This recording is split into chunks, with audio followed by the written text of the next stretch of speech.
The crowd was still settling in their seats. People were buying popcorn. Some were still finding their row. It was July 26, 1986, Glens Falls, New York. A small arena, a hot summer night, and then the bell rang. 20 seconds later, it was over. Not a round, not a minute. 20 seconds. The referee was waving his arms before most people even realized a punch had been thrown. Marvis Frazier was on the canvas. The crowd didn't cheer at first. They were confused. They looked at each other like, did that just happen? It did.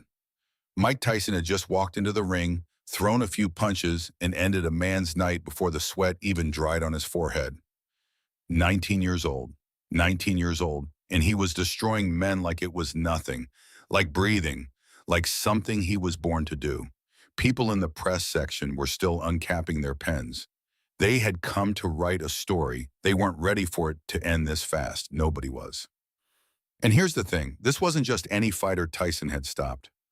This was Marvis Frazier, the son of Smokin Joe Frazier, a man who had fought Larry Holmes, who had gone the distance with serious contenders, who had been trained his whole life by one of boxing's greatest warriors. None of that mattered, not tonight, not against Tyson. This is the story of those 20 seconds and what they meant for boxing, for both men, for the world. To understand what happened that night, you need to go back a few years. Back to the mid-1980s. Heavyweight boxing was supposed to be in transition. Larry Holmes had dominated for years. He was aging, but still powerful. The division was searching for its next king. Then, out of the Catskill Mountains in New York, came something different. Something that didn't walk like other fighters, didn't talk like other fighters, didn't fight like anything anyone had seen before. His name was Mike Tyson. And from the moment he turned professional in March 1985, people couldn't look away. He wasn't just winning fights, he was ending them. Fast, violent, and with a kind of controlled fury that made even veteran trainers stop and stare. By the time he faced Marvis Frazier in July 1986, Tyson had already fought 27 professional bouts. He had won all 27. 25 of those wins came by stoppage. 25. The message was loud and clear.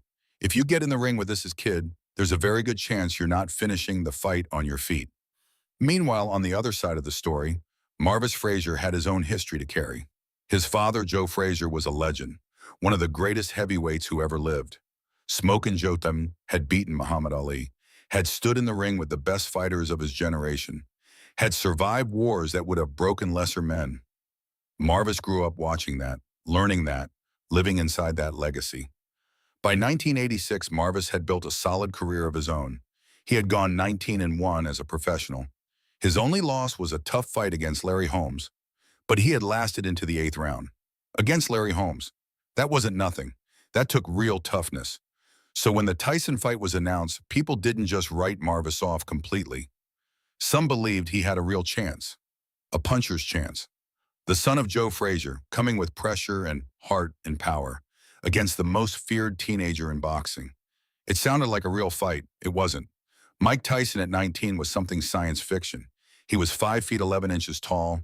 That's not big for a heavyweight, but he walked around with a body built like a heavyweight's nightmare. Thick neck, enormous shoulders, arms that seemed too short but moved too fast. His trainers, Custamato and Kevin Rooney, had built him into a weapon.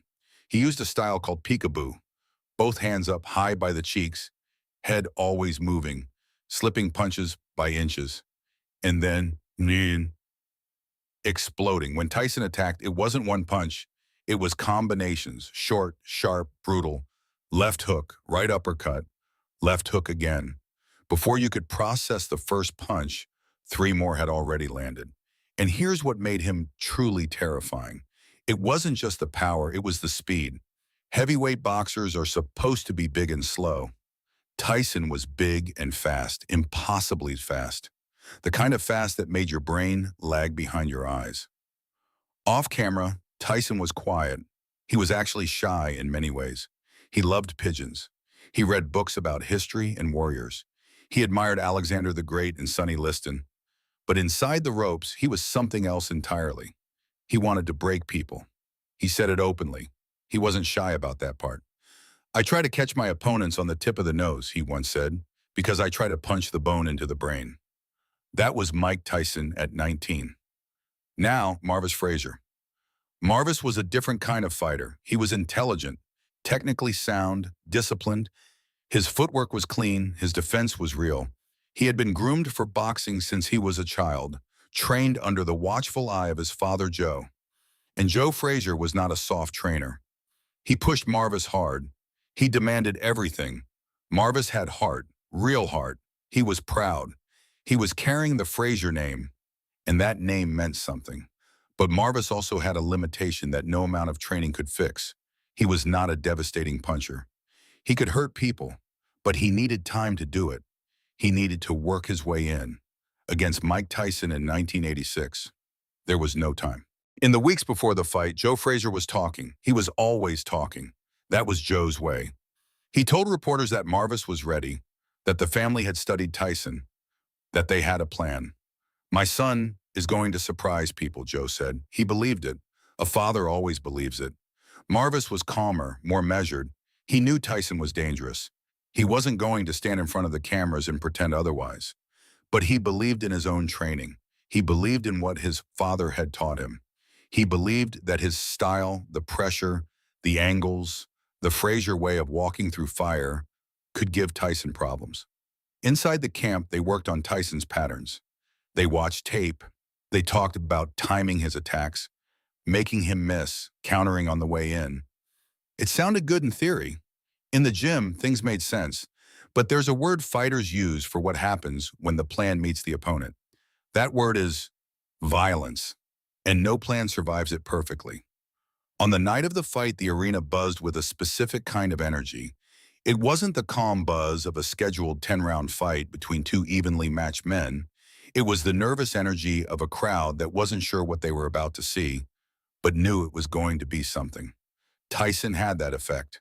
He walked out to the ring without much fanfare. No elaborate entrance, no long robe or showboating. Just the black shorts, the black shoes, no socks, and that flat, cold expressions on his face, like he was going to work, like this was just another Tuesday. Marvis came out with his corner. Joe Frazier walked behind him, stoic but watching everything. The two fighters met in the center for instructions. Tyson stared. Not an intimidation stare, not theatrical, just focus. The referee finished his instructions. Both men went back to their corners. 30 seconds of silence. And then the bell rang. The moment the bell sounded, Tyson moved. Not a slow, feeling out the opponent move. A fast, direct, purposeful move. He came straight across the ring. Marvis tried to set his feet. He tried to use his jab, the way his father had taught him, to keep distance and find a rhythm. He never got the chance. Tyson threw a left hook. It landed. Marvis's head snapped back. He stumbled slightly. In a normal fight, that's a moment where a fighter resets, takes a breath, finds his guard. There was no reset. Tyson was already on him. He grabbed Marvis by the back of the head with his left glove, not a hold, just a pull, and fired a right uppercut. The shot landed clean on the chin. Marvis went down. The arena erupted. But Tyson wasn't done processing it. He stood near the neutral corner as Marvis tried to push himself up from the canvas. Marvis got up. Give him that. He got up. His legs were not steady. His eyes were glassy. But he tried to stand. The referee looked at him hard. He let the fight continue. Tyson moved in again. 3 punches. Rapid, short, precise. Each one finding its target. Marvis went down a second time. The crowd was on its feet now, but not with excitement. With something closer to shock and concern. There was no cruelty in Tyson's face. No celebration. He just moved to the neutral corner again and waited. Marvis hit the canvas face first. He tried to rise again. He was on one knee. The referee was counting, but he was also watching. He had seen enough. He stepped in. He waved it off. The fight was over. 20 seconds. The official time was 0:30 of the first round, though many accounts describe the final sequence happening inside 20 seconds of real action. 30 seconds of clock. A lifetime of consequences. Marvis was helped to his corner. Joe Frazier stood there. The great Smokin Joe, a man who had taken everything Muhammad Ali had, stood there and watched his son being helped up. His face said everything his voice couldn't. Here is the moment that changed everything, not just in the fight, but in boxing. When Marvis Frazier hit the canvas for the second time when a son of Joe Frazier couldn't last 30 seconds, the boxing world had to reckon with something. This was not a fluke. This was not beginner's luck. This was not a young not beginner's luck. This was not a young fighter getting a soft opponent. Marvis Frazier was a legitimate contender, a man with 19 wins, a man who had survived 8 rounds with Larry Holmes, and Mike Tyson had disposed of him in the time it takes to brush your teeth. That's when the whispers turned into shouts. That's when promoters started paying full attention. That's when the people who controlled heavyweight boxing understood the division's future had arrived. Not in 5 years, not when he was 23 or 24 and more seasoned. Now, teenage and ready. For the men in suits watching from ringside, the math was simple. Tyson was going to be champion. The only question was, when and against whom? For the fighters in the dressing rooms that night, the equation was different. The question wasn't about titles. It was about survival. Could anyone in the heavyweight division take a punch from Tyson and stay standing long enough to find an answer? That night in Glens Falls, the answer looked terrifyingly like no. Joe Frazier spoke to reporters, and after the fight, he was gracious. He was a professional. He praised Tyson's talent, but his eyes told the truth. He had sent his son into something he hadn't fully prepared him for. Not because Joe Frazier failed as a trainer, but because what Tyson brought that night was nearly untrainable for. After the fight, the reactions were split. Some people were amazed, genuinely, openly amazed. They had watched something they would talk about for the rest of their lives, a 19-year-old destroying a Frazier in under a minute. But others were skeptical, and not quietly skeptical, loudly. Some boxing analysts argued that the Frazier camp had made a catastrophic mistake in taking the fight, that Marvis was not ready for Tyson, that it was reckless, that the size of the paycheck had overruled common sense. Joe Frazier pushed back on that hard. He didn't want sympathy. He didn't want people treating his son like a sacrificial lamb. Marvis is a fighter, Joe said. He got caught. It happens in boxing. But the critics were relentless. They pointed to the way Marvis had frozen when Tyson first rushed him. They pointed to his footwork, or the lack of it. They said his chin wasn't strong enough for the elite level. And then there was Tyson himself. He didn't gloat publicly. That's not how he operated in those years. But behind closed doors, with his trainer Kevin Rooney and his manager Jim Jacobs, there was a different conversation happening. They were keeping a list, every name in the heavyweight division. One by one, Tyson was going to work through that list, and the Frazier fight had shown something important. Not just that Tyson could knock people out, everyone knew that. It showed that he could do it against someone with a real pedigree, against someone with a famous name, against someone who came to fight. That changed the narrative. Suddenly, the question wasn't, is Tyson real? The question became, how far can this go? And the answer at that moment felt genuinely limitless. After that night, things moved fast. For Tyson, very fast. Less than a year later, in November 1986, he would stop Trevor Berbick in 2 rounds to become the youngest heavyweight champion in history, 20 years old. The thing people had been predicting, dreaming about, came true. And the Frazier fight was a key chapter in that story. It was proof, public proof, televised, documented, undeniable proof that Tyson was ready for the biggest stage. For Marvis Frazier, the road was harder. He fought again after the Tyson loss. He continued his career with heart and discipline. But the Tyson fight had changed how people saw him. Whether that was fair or not, that's what happens in boxing. A loss can define you as much as a win. Marvis carried that night with him. He spoke about it in interviews over the years, always honestly, never making excuses. He was just that good, Marvis said once, simply. That takes real character. To look back at something painful and say, I was beaten by the best. No excuses, no revisionism, just truth. And that, more than any record or title, says something real about who Marvis Frazier is as a man. He came from a family of warriors. And even on his worst night, he showed why.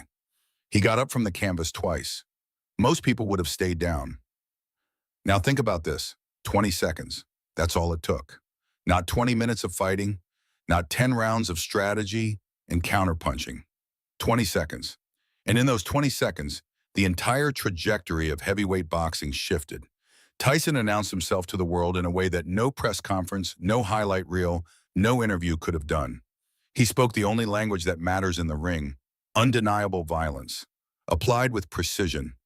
That's the thing about those moments in sports, the ones that last 20 seconds but echo for 40 years. They're not really about the punches. They're about what those punches reveal. About a young man from Brownsville, Brooklyn, who came from nothing and built himself into something so dangerous it barely seemed real. About a sport where a father's legacy can be both your greatest gift and your heaviest burden. About those moments when everything you've trained for, everything you've prepared for, meets something it was never quite prepared for.